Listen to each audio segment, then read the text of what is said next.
Então, vamos lá, né, pessoal? Muito boa tarde, sejam bem-vindos ao nosso estudo da interpretação dos sonhos, o nosso grupo aí, nosso projeto de leitura aberta.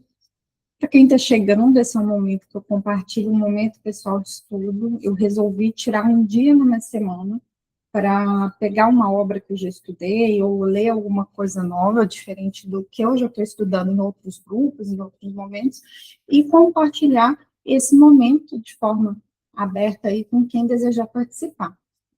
Então, a gente ainda está no começo do texto, ninguém vai ficar perdido, mas à medida que você está chegando, quem for chegando em novos encontros do meio, mais para o meio do texto, não tem problema, porque o estudo em psicanálise, ele não precisa, a gente sabe que a maioria das vezes não é cronológico, ele é lógico. Mesmo que a gente pegue um texto pela metade, a gente consegue selecionar alguma coisa, ajudar a compreender alguma coisa que a gente não compreendeu antes. Então, é bem tranquilo. Fora que os encontros anteriores estão ficando gravados no nosso canal no YouTube, e aí dá para poder acompanhar por lá, tá bom? Então, vamos lá, a gente parou na página 75 do livro da Imago, do livro da versão física, tá? Que é esse aqui. Então, quem tem aí a bolso, a Companhia das Letras, ou outra versão, a página vai estar diferente. Mas a gente está ainda no capítulo 1, na parte 4, fontes psíquicas de estimulação. Então, dá para poder localizar aí no seu livro a partir desse título. Às vezes o meu livro, a escrita está muito diferente, dependendo da tradução, a ordem de uma frase fica diferente, mas dá para pegar o sentido geral. Mas se tiver difícil de acompanhar com outro livro, que não seja esse aqui, tem o PDF disponível na descrição do grupo do WhatsApp, tá bom? Então, tanto para poder tirar dúvidas, comentários, informações sobre o grupo, materiais, é só lá no grupo do WhatsApp. Quem está vendo a gravação no YouTube, o link fica aqui na descrição para você poder entrar e estar acompanhando. É um grupo que fica fechado grande parte do tempo, não é para ficar lotando vocês de mensagem, é mais para a gente trocar, conversar sobre a leitura, compartilhar material e também informar em uma eventual mudança que possa ter no grupo, alguma desmarcação, alguma coisa, tá bom? E aí, sempre eu vou fazer um combinado com vocês. De vez em quando eu vou falar ele aqui e ele ir lá no grupo, né? Se acontecer algum problema com a conexão de algum de nós, a gente volta no mesmo link, tá? Sempre volta no mesmo link, principalmente se acontecer alguma coisa com a minha conexão. A chamada, quando ela está gravada e vocês estão nela, mesmo quando o organizador cai, ela continua aberta. É só me esperar de volta. Aconteceu algum problema com o link, vamos ter que criar um link novo. O grupo do WhatsApp eu sempre informo o que está acontecendo e, eventualmente, se precisar mandar um link novo, é sempre no grupo, tá bom? Por isso que é importante estar lá para não perder nada, tá bom? Então, vamos lá, vou fazer nossa leitura. Se alguém quiser comentar, fica à vontade para levantar a mão, usar o microfone, ou então o chat, ou lá no grupo também. Fontes psíquicas de estimulação. Enquanto abordávamos as relações dos sonhos com a vida de vigília e o material onírico, verificamos que os mais antigos e mais recentes estudiosos dos sonhos eram unânimes na crença de que os homens sonham com aquilo que fazem durante o dia e com o que lhes interessa enquanto estão acordados.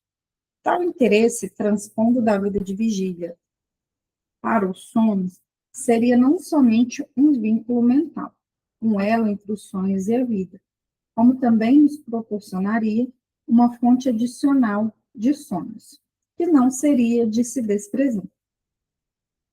De fato, tomado em um conjunto com os interesses que se desenvolvem durante o sono, os estímulos que afetam a pessoa adormecida, talvez ele pudesse ser suficiente para explicar a origem de todas as imagens oníricas.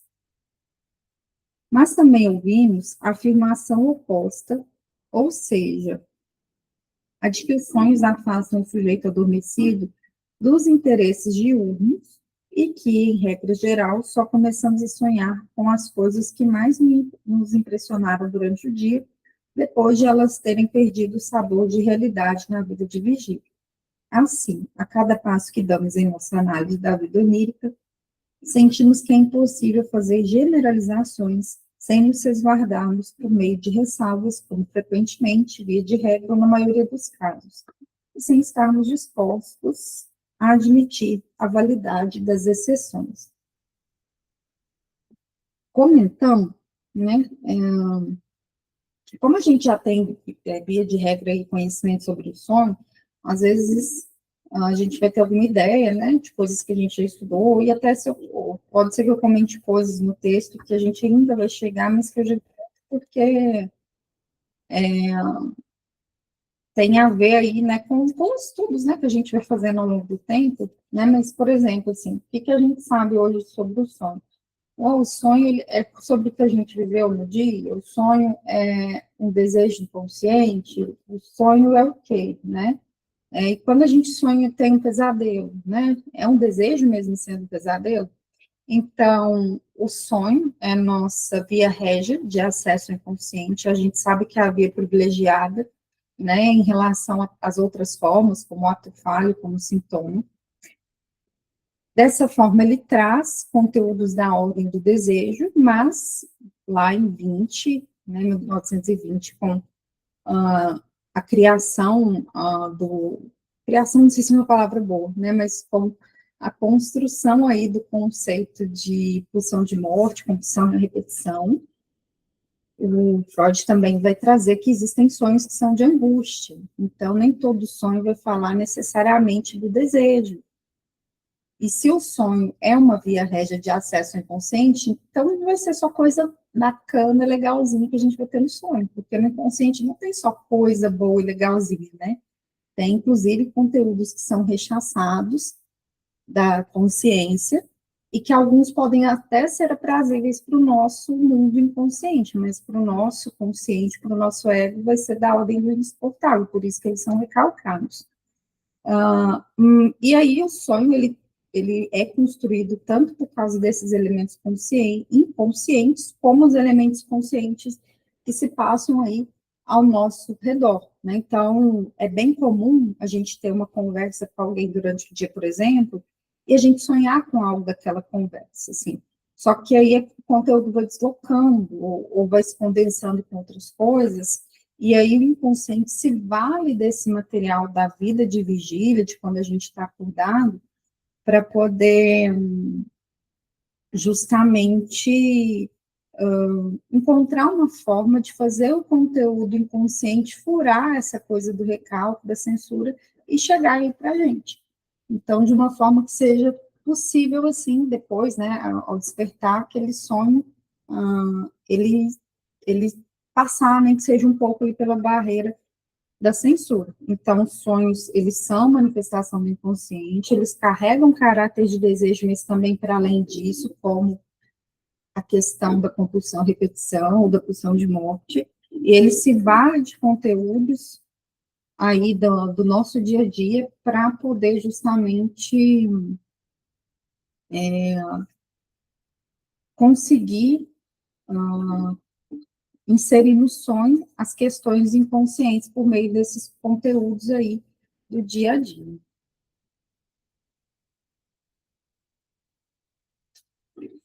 Se fosse verdade que os interesses de vigília, juntamente com os estímulos internos e externos durante o sono, bastam para esgotar a etiologia dos sonhos, deveríamos estar em condições de dar uma explicação satisfatória da origem de todos os elementos de um sonho. O enigma das fontes dos sonhos estaria resolvido e restaria apenas definir a parcela cabível, respectivamente, aos estímulos psíquicos e somáticos em qualquer sonho específico. Na realidade, tal explicação completa de um sonho jamais foi obtida.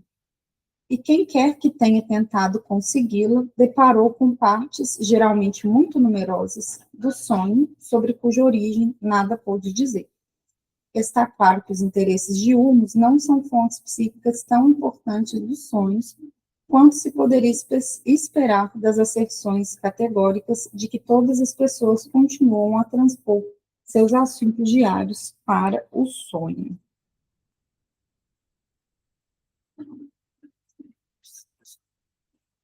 Não se conhecem quaisquer outras fontes psíquicas do sonho. Assim, ocorre que todas as explicações dos sonhos apresentadas na literatura sobre o assunto, com a possível exceção das de Cherny, que serão abordadas posteriormente, deixam uma grande lacuna quando se trata de atribuir uma origem às imagens de representação que constituem o material mais característico dos sonhos. Nessa situação embaraçosa, a maioria dos que escrevem sobre o assunto tende a reduzir ao mínimo o papel desempenhado pelos fatores psíquicos na instigação dos sonhos. Isso ser tão difícil chegar a esses fatores. É verdade que esses autores dividem os sonhos em duas classes principais: as causadas pela estimulação nervosa e as causadas pela associação, das quais as últimas têm sua fonte exclusivamente na reprodução de material já vivenciado. Não obstante, não conseguem fugir a uma dúvida: saber se algum sonho pode ocorrer sem ser impulsionado por algum estímulo somático. É difícil até mesmo dar uma descrição dos sonhos puramente associativos. Nos sonhos associativos, propriamente ditos, não há nenhuma possibilidade de existir tal núcleo sólido, derivado da estimulação somática. Até mesmo o próprio centro do sonho está apenas frouxamente reunido. Os processos de representação que não são regidos pela razão ou pelo bom senso em nenhum sonho, já nem sequer se mantêm ligados aqui por quaisquer excitações somáticas ou mentais relativamente importantes, ficando assim entregues às suas próprias mudanças caleidoscópicas e à sua própria confusão embaralhada. Quando ele fala de núcleo e quando ele fala de coisas que a gente não consegue acessar do sonho, eu fiquei pensando em algo que o Freud, né, vai falar em algum momento do umbigo do sonho, né, que tem a ver com aquele conteúdo que a gente não consegue, né, acessar, decifrar, é tipo assim, o limite de até onde a gente vai no sonho, assim. Então, o sonho ele tem muitas camadas e ele pode ser interpretado e reinterpretado diversas vezes, mas alguma coisa escapa, né? Sempre tem algo que escapa. Mas, por exemplo, se o paciente traz um sonho hoje na sessão, ele pode abordar isso e até a gente pode correlacionar com isso, assim, numa intervenção futura, né? Se algo do que ele falar fizer a gente se lembrar daquele sonho, e aí a gente vai trabalhando, né, com outras interpretações, assim, sempre tem mais coisas para serem extraídas do sonho, mas também tem um limite, assim, a gente não acessa tudo, assim, do nosso inconsciente, né, também nem sei se a gente necessariamente precisaria fazer isso, né, existe uma razão para a gente ter instâncias psíquicas diferentes, né.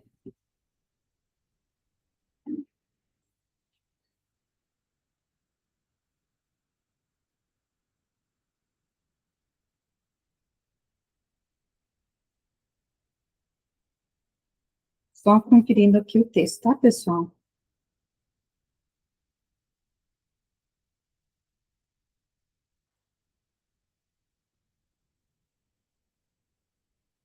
Declara que não parece haver justificativa para se considerarem os fantasmas dos sonhos como puras alucinações. É provável que a maioria das imagens oníricas consista de fato em ilusões, uma vez que surgem de tênues impressões sensoriais que jamais cessam durante o sono. Wave adotou esse ponto de vista e generalizou sua aplicação. Ele afirma, no tocante a todas as imagens oníricas, suas causas primárias são estímulos sensoriais e que só depois é que as associações reprodutivas ficam ligadas a eles. Tissier vai ainda mais longe ao estabelecer um limite para as fontes psíquicas de estimulação. Vamos lá para tradução, né? Os sonhos de origem puramente psíquica não existem, os pensamentos de nossos sonhos nos chegam de fora. Eu sou bem, assim, adepta da ideia de que nada é puro, assim, na nossa vida, né? Não existe algo puro. Nem a gente, assim, né? Quando a gente fala de desejo da gente, do sujeito, de trabalho assim, na análise, assim, não tem desejo sem o grande outro, sem o outro. A gente se constitui a partir do outro. Por isso que o Lacan vai falar que o desejo do homem é o desejo do outro. Ele fala isso no seminário 2, nos escritos, assim, em vários momentos, né? Não tem só um único estudo que ele fala isso.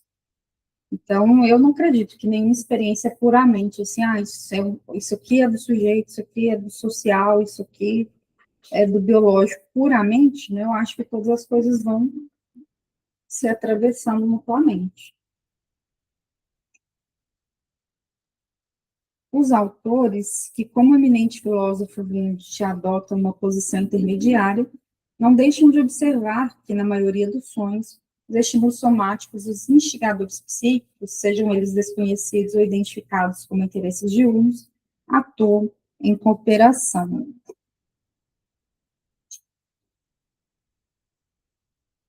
Verificaremos mais tarde que o enigma da formação dos sonhos pode ser solucionado pela revelação de uma insuspeitada fonte psíquica de estimulação. Entre mentes, não teremos nenhuma surpresa ante a superestimulação do papel desempenhado na formação dos sonhos por estímulos que não decorrem da vida mental.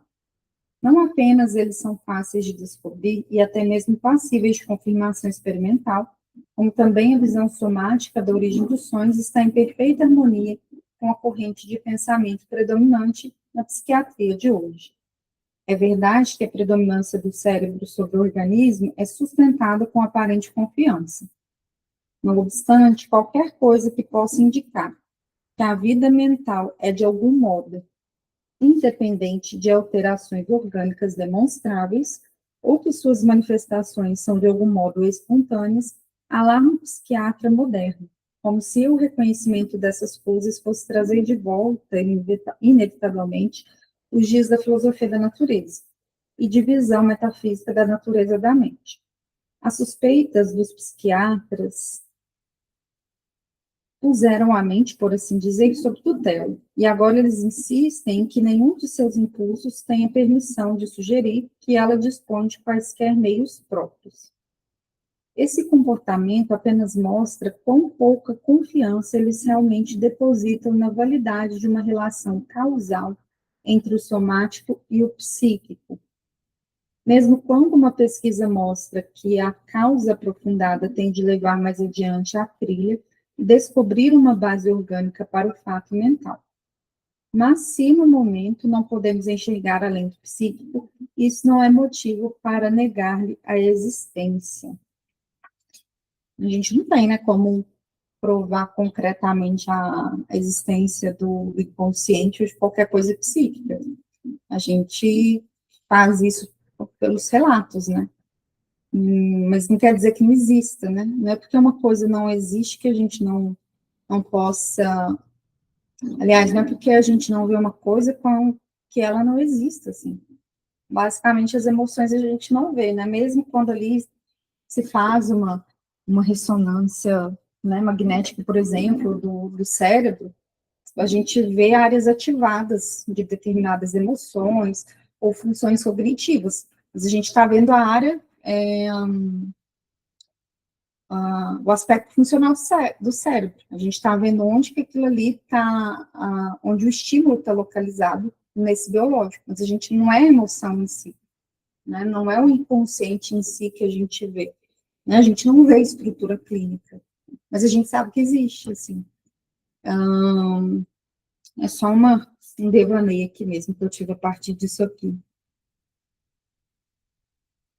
Agora, a parte D, porque nos esquecemos dos sonhos após o despertar, né? Acho bem interessante. Esse texto é cheio de itens e subitens, né? Então, a gente está no capítulo 1, e aí a gente está aí nessa parte D, a parte C se subdividiu em 4 partes ainda, e por aí vai. Vamos lá, então.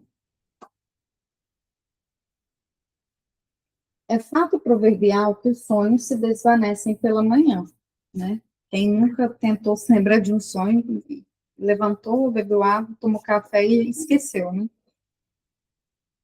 Naturalmente, eles podem ser lembrados, pois só tomamos conhecimento dos sonhos por meio de nossa recordação deles depois de acordar. Com frequência, porém, temos a sensação de nos termos lembrado apenas parcialmente de um sonho, e de que houve algo mais nele durante a noite.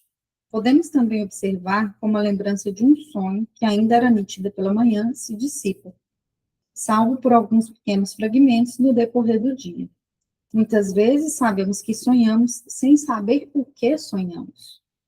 E estamos tão familiarizados com o fato de os sonhos serem passíveis de ser esquecidos, que não vemos nenhum absurdo na possibilidade de alguém ter tido um sonho à noite e, pela manhã, não saber o que sonhou, nem sequer o fato de ter sonhado.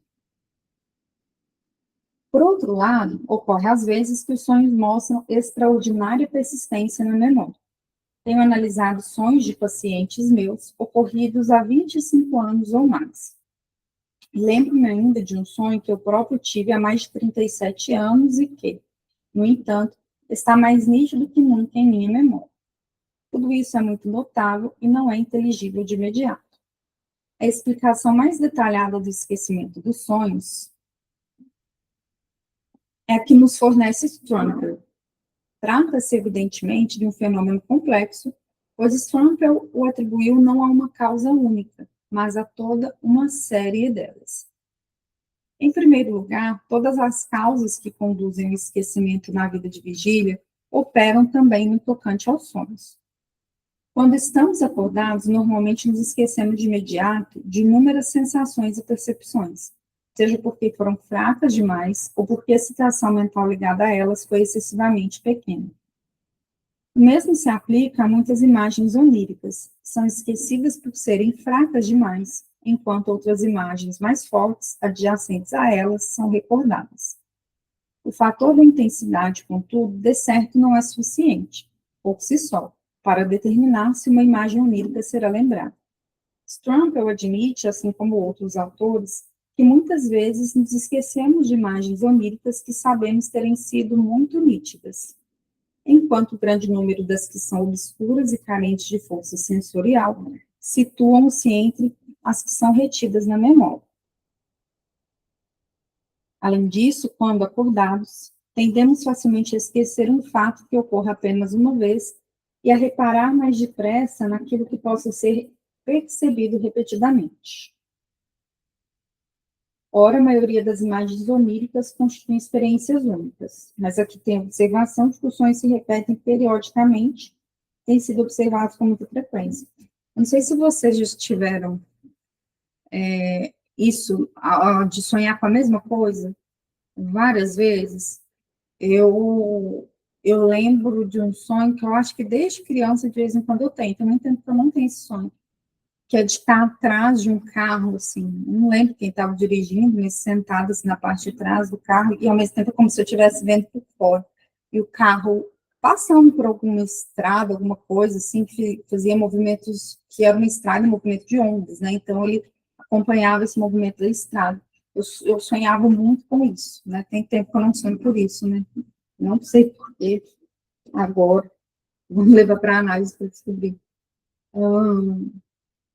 Mas tem um tipo de sonho que eu tenho, não exatamente da mesma forma, mas aquela, quando a gente acorda, parece que acorda, mas o corpo não está correspondendo, a gente tenta respirar e não consegue. Isso já aconteceu em diversos conteúdos de sonhos, assim.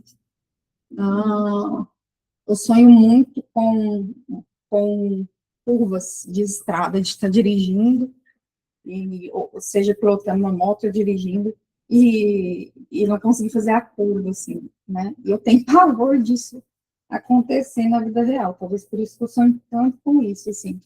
Eu viajo, assim, já viajei muito de moto, de carro, nunca aconteceu isso, né? Mas acho que de tanto pavor eu sonho muito com isso também. Pode ser até uma questão da nossa neurose, né? De perder o controle. O neurótico tem pavor de perder o controle. Então, fico pensando se esse sonho aí com a curva pode ter um pouco disso. Sim, Tânia, pode abrir seu microfone e falar. Então, querida, na hora que você começou a falar, eu ia te dizer, eu também tenho um sonho que ele é recorrente, que a gente fala, de épocas em épocas, mas tem a ver com a minha, com fase de idade minha, né? E que eu tô caindo num lugar escuro, que só tem um centro de luz assim, bem focado, e eu caindo, eu ainda criança. Mas aí na hora que você falou, eu já estava pensando, isso é porque eu tenho medo de altura. Né? Eu logo assimilei, aí você veio com o seu medo da curva, né? Então eu acho que tem meio que a ver, sim, com isso que você disse, porque eu morro de medo de altura, eu não chego em lugar alto nem na janela, nem em janela mesmo, de prédio, nada, eu não chego, porque eu morro de medo. E eu sempre tive esse sonho, de caindo de algum lugar alto, e só aquele foco de luz assim, em cima, assim, e eu me vendo também caindo, né? E aí eu logo linkei com o medo de altura. E aí você falou das suas curvas, né? Uhum. Olha só. Eu já escutei esses sonhos de relatos assim, de estar caindo também, né? Acho que eu já sonhei com isso também, a sensação de estar caindo no lugar que nunca chega ao fim, né? E a gente acorda sem cair no chão de fato, né? Sem chegar a bater no chão ali do precipício, assim. É interessante, assim. Então, eu acho que sonhos assim podem ser, né? Por causa de algum medo, de fato, ali que a gente tem, e aí o inconsciente se aproveita disso para usar esse conteúdo, né? Para o sonho, para alguma outra coisa ali. E aí a gente pode investigar, tá? E para além desse medo, que pode também ter de conteúdo inconsciente nesses sonhos, assim, né? E aí isso é uma coisa que vai sempre no caso a caso, né? Interpretação do sonho é do sonhador, né? E é individual. Então, quando a gente sonha, né? Um tipo de sonho, por exemplo, que é muito comum, que até a gente já falou em algum encontro, de a gente sonhar que está sem roupa, por exemplo, na escola, no meio de uma multidão. Eu já escutei isso de paciente, já sonhei com isso, já escutei de outras pessoas, o Freud fala desse tipo de sonho, mas o significado não vai ser universal, né? Mesmo sendo um sonho comum, isso que eu acho legal, assim. Como é que a gente, às vezes, consegue sonhar uma coisa parecida com alguém, mas o significado é totalmente diferente, né, para cada um. Eu acho isso maravilhoso.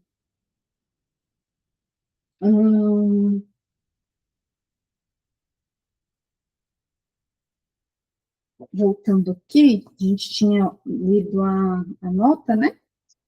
E aí, ele, depois da observação da nota, ele segue, né? E esse fato contribui parcialmente para fazer com que esqueçamos todos os sonhos.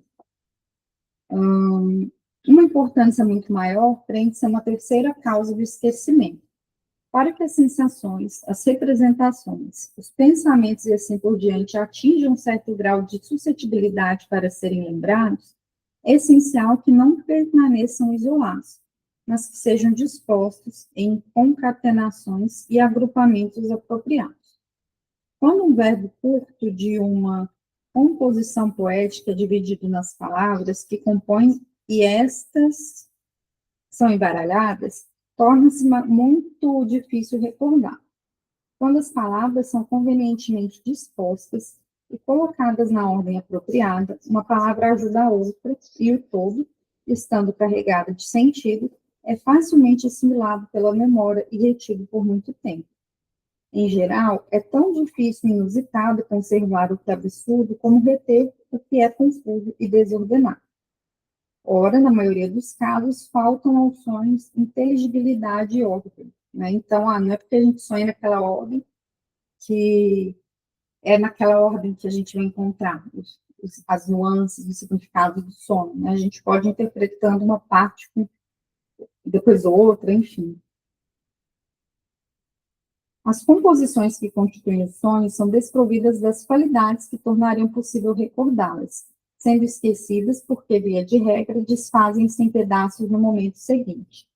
Aristóteles, contudo, alega ter observado que os sonhos mais peculiares é que são recordados com mais clareza, e isso, deve-se admitir, dificilmente se coadunaria com o que acaba de ser dito. Strampel acredita que alguns outros fatores oriundos da relação entre o sonhar e a vida de vigília são de importância ainda maior na causação dos esquecimentos dos sonhos. A tendência dos sonhos a serem esquecidos pela consciência de vigília é, evidentemente, apenas a contrapartida do fato já mencionado, de que os sonhos quase nunca se apoderam de lembranças ordenadas da vida de vigília. Dessa forma, as composições oníricas não encontram lugar em companhia das sequências psíquicas de que a mente se acha repleta. Nada existe que nos possa ajudar a nos lembrarmos delas. Desse modo, as estruturas oníricas estão, por assim dizer, alçadas acima do peso de nossa vida mental, e flutuam no espaço psíquico como as nuvens no firmamento, dispersas pelo primeiro sopro de vento. Além disso, após o despertar, o mundo dos sentidos exerce pressão e se apossa imediatamente da atenção com uma força a qual muito poucas imagens oníricas conseguem resistir, de modo que também nisso temos outro fator que tende na mesma direção. Os sonhos ante as impressões de um novo dia, da mesma forma que o brilho das estrelas cede à luz do sol. Os sonhos cedem ante as impressões de um novo dia, da mesma forma que o brilho das estrelas cede à luz do sol. Por fim, há outro fato que se deve ter em mente como passível de levar os sonhos a serem esquecidos, a saber que a maioria das pessoas tem muito pouco interesse em seus sonhos. E parem para você ver, se a gente não pedir paciente para falar do sonho, dificilmente ele vai levar um sonho para a gente. Eles não acham que é uma coisa importante, a menos que seja um psicólogo, também um analista, que saiba dessa particularidade e aí, em algum momento, se tem algum sonho que chama atenção, e leva esse sonho para análise. Mas, mesmo assim, se a gente não puxar de tempos em tempos, não é porque eles sabem disso que eles vão levar, né? Eles acabam se centrando em associações que vão fazendo, episódios do dia a dia, coisas que se lembram da infância. Então, isso aqui é um indicativo que, de vez em quando, a gente tem que dar uma perguntada, né? Você tem sonhado? Como é que é? Né? Se a pessoa fica curiosa por quê, a gente pode até explicar, né? O porquê que a gente se interessa em escutar sobre os sonhos, né? Então, é isso. Qualquer pessoa, tal como um pesquisador científico que preste atenção a seus sonhos por certo período de tempo, terá mais sonhos do que de hábito, o que, sem dúvida, significa que passa a se lembrar de seus sonhos com maior facilidade e frequência. Isso aqui também é comum, a gente começa a perguntar do sonho e o analisante começa a prestar mais atenção. Tem uma professora minha da faculdade que ela contava, né, que toda vez que ela estava dando a matéria da unidade sobre interpretação de sonhos, ela queria que acabasse logo, porque ela sonhava muito quando ela começava a falar desse texto nas aulas, e aí, quando a gente sonha, muitas vezes a gente tem a sensação que trabalhou a noite inteira ali, a mente trabalhou e não descansou, né? Então, isso aqui também é um fato que se observa na prática.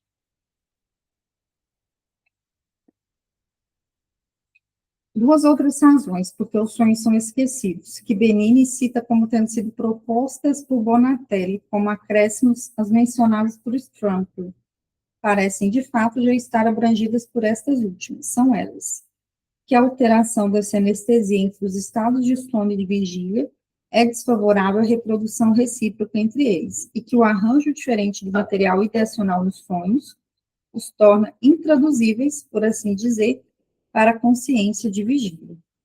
E aqui a gente já sabe, né, que toda hora eu lembro isso, que tem a questão do recalque da censura também. Em vista de todas as razões em favor do esquecimento dos sonhos, é de fato muito notável, como insiste o próprio Strampel, que tantos deles sejam retidos na memória. As repetidas tentativas dos que escrevem sobre o assunto no sentido de explicitarem as normas que regem a lembrança dos sonhos equivalem à admissão de que também aqui estamos diante de algo enigmático e inexplicável. certas características específicas das lembranças dos sonhos foram acertadamente ressaltadas em época recente, como o fato de que quando um sonho parece pela manhã ter sido esquecido, ainda assim pode ser recordado no decorrer do dia, caso seu conteúdo, embora esquecido, seja evocado por alguma percepção casual. Mas a lembrança dos sonhos em geral é passível de uma objeção que está fadada a reduzir radicalmente o valor de tais sonhos na opinião crítica. Visto que uma proporção tão grande dos sonhos se perde por completo, podemos muito bem duvidar de nossa lembrança do que resta deles será falseado. Essas dúvidas quanto à exatidão da reprodução dos sonhos também são expressas por Stramper. Assim, pode facilmente acontecer que a consciência de vigília, inadvertidamente, faça interpolações na lembrança de um sonho. Persuadimos-nos de ter sonhado com toda sorte de coisas que não estavam contidas nos sonhos efetivamente ocorridos. Jessen escreve com especial ênfase sobre esse ponto. Além disso, ao se investigar e interpretar sonhos coerentes e consistentes, deve-se ter em mente uma circunstância particular, que, ao que me parece, até agora recebeu muito pouca atenção. Nesses casos, a verdade é quase sempre obscurecida pelo fato de que, ao recordarmos tal tipo de sonhos, quase sempre, não intencionalmente sem notarmos esse fato, preenchemos as lacunas nas imagens onípicas. Raramente ou nunca um sonho coerente foi de fato tão coerente quanto nos pareça na lembrança. Mesmo o maior amante da verdade dificilmente consegue relatar um sonho digno de nota sem alguns acréscimos ou retoques. É tão acentuada a tendência da mente humana a ver tudo de maneira concatenada que, na memória, ela preenche sem querer qualquer falta de coerência que possa haver num sonho incoerente. Algumas observações feitas por Egger, embora sem dúvida tenham sido alcançadas independentemente, sonham quase como uma tradução desse trecho de Jessen. Então, vou para a tradução. Aí, tá? A observação dos sonhos tem suas dificuldades especiais, e o único meio de evitar qualquer erro em tal matéria é confiar ao papel, sem a menor demora, o que se acaba de experimentar e observar. Caso contrário, o esquecimento sobrevém rapidamente, seja ele total ou parcial. O esquecimento total não apresenta gravidade, mas o esquecimento parcial é traiçoeiro, pois, se nos pusermos em seguida a relatar aquilo que não esquecemos, estaremos sujeitos a completar pela imaginação os fragmentos incoerentes e desarticulados fornecidos pela memória. Tornamos-nos artistas sem nos apercebermos disso, e o relato periodicamente repetido impõe-se à crença de seu autor, que de boa fé o apresenta como fato autêntico, devidamente estabelecido segundo métodos adequados. Não cabe aqui nesse sentido aqui, né? O Freud está citando ele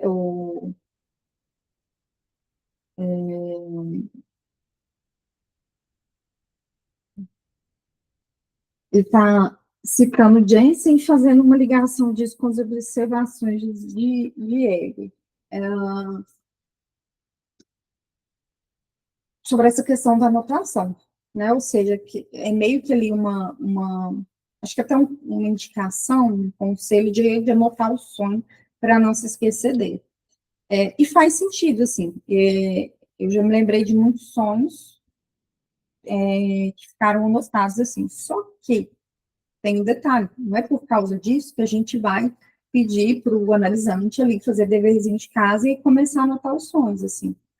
Se fizer sentido por alguma razão, ou se o paciente levantar a hipótese de anotar e a gente achar que faça uma observação ali sobre aquilo, uma pontuação, mas via de regra a gente não vai sair pedindo para o paciente anotar todos os sonhos dele.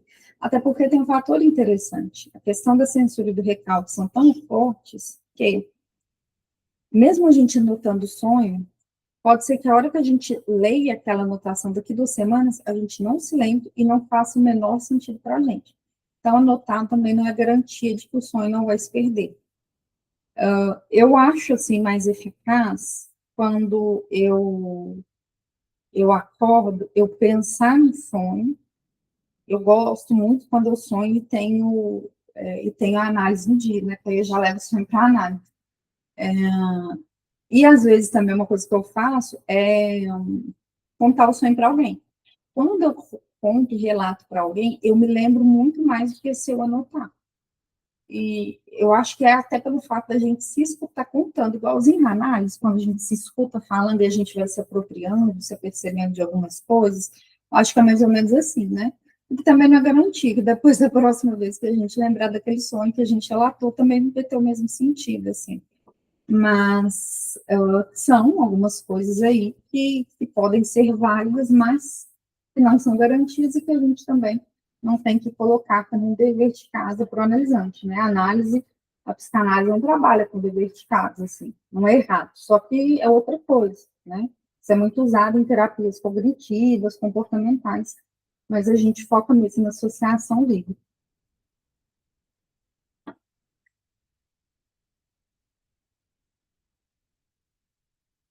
Ideias muito semelhantes são expressas por Spita, que parece crer que é somente quando tentamos reproduzir um sonho que introduzimos algum tipo de ordem em seus elementos frouxamente associados. Modificamos coisas que se acham meramente justapostas, transformando-as em sequências ou cadeias causais, isto é, introduzimos um processo de conexão lógica que falta aos sonhos. Visto que a única verificação que temos da validade de nossa memória é a confirmação objetiva, e visto que ela não é obtenível no tocante aos sonhos, que são nossa experiência pessoal e cuja única fonte de que dispomos é nossa rememoração, que valor podemos ainda atribuir à nossa lembrança dos sonhos, né? Que pergunta é legal, assim. Se não dá para a gente confiar e verificar a nossa memória. Qual que é o poder que a gente pode atribuir, o valor que a gente pode atribuir à lembrança que a gente tem dos sonhos. Isso aqui também vai sendo retomado pelo Freud em outros momentos do texto. Deixa eu dar uma conferida aqui nesse item E.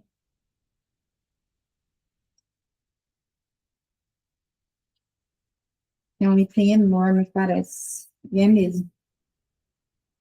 Eu posso, não sei vocês, quando eu estou estudando, eu gosto de parar, assim, em partes lógicas, né? Começo de capítulo, subtítulo, mas quando é muito grande, que não dá para trabalhar no dia só, aí a gente acaba dividindo, assim.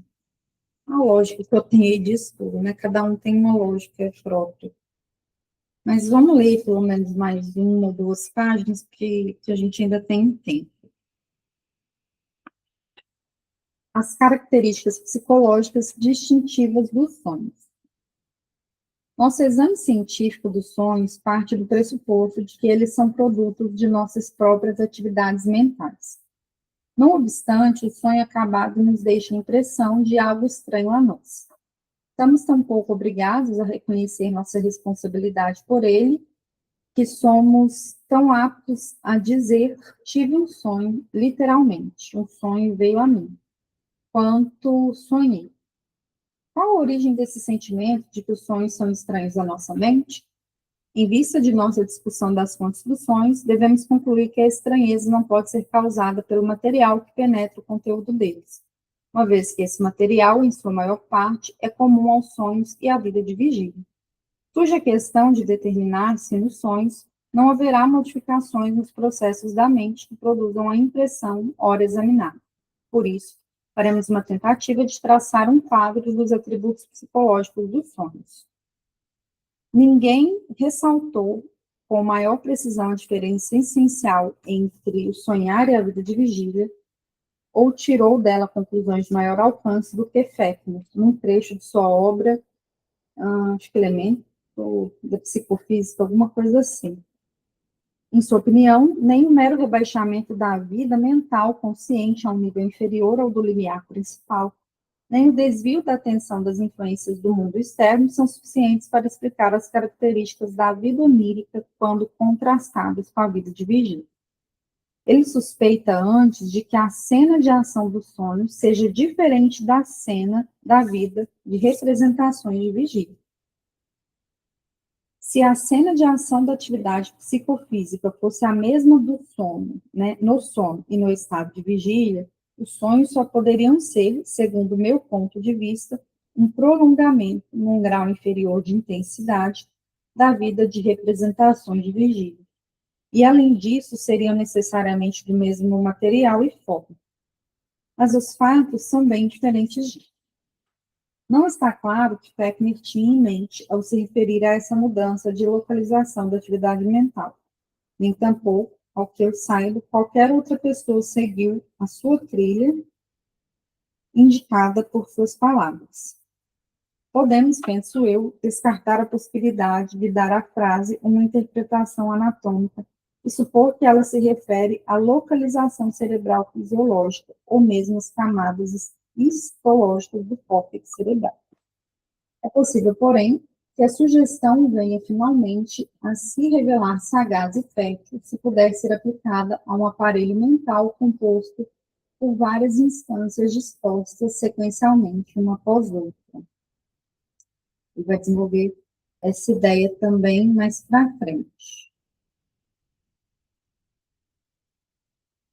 Outros autores se contentaram em chamar a atenção para as características distintivas mais tangíveis da vida onírica e adotá-las como ponto de partida para tentativas que visavam a explicações de maior alcance.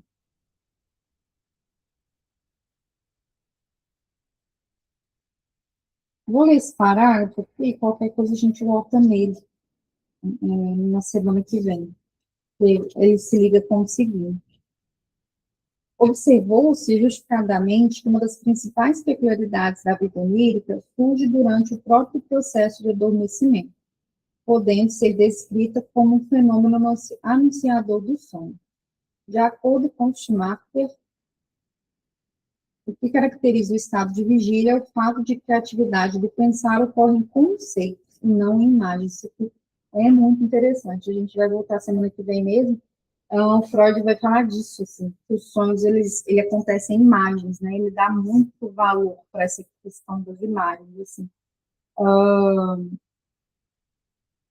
Mas, de uma certa forma, ele liga essa questão da imagem à questão da linguagem também, assim, né? Que vai sendo construída a partir dessa imagem. Já os sonhos pensam essencialmente por meio de imagens, e com a aproximação do sono é possível observar como, à medida que as atividades voluntárias se tornam mais difíceis, surgem representações involuntárias, todas elas se enquadrando na categoria de imagens. A incapacidade para o trabalho de representações do tipo que vivenciamos como intencionalmente desejado e o surgimento habitualmente associado a tais estados de abstração de imagens, estas são duas características perseverantes nos sonhos, que a análise psicológica dos sonhos nos força a reconhecer como características essenciais da vida onírica. Já tivemos a ocasião de ver que essas imagens, alucinações hipnagógicas, são elas próprias idênticas em seu conteúdo às imagens oníricas.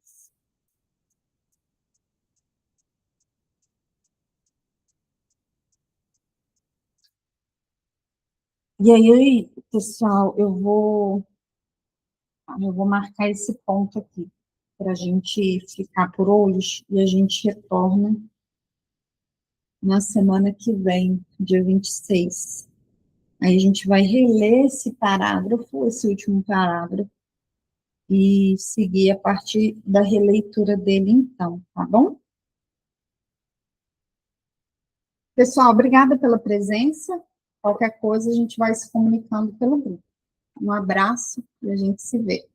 Tchau, tchau.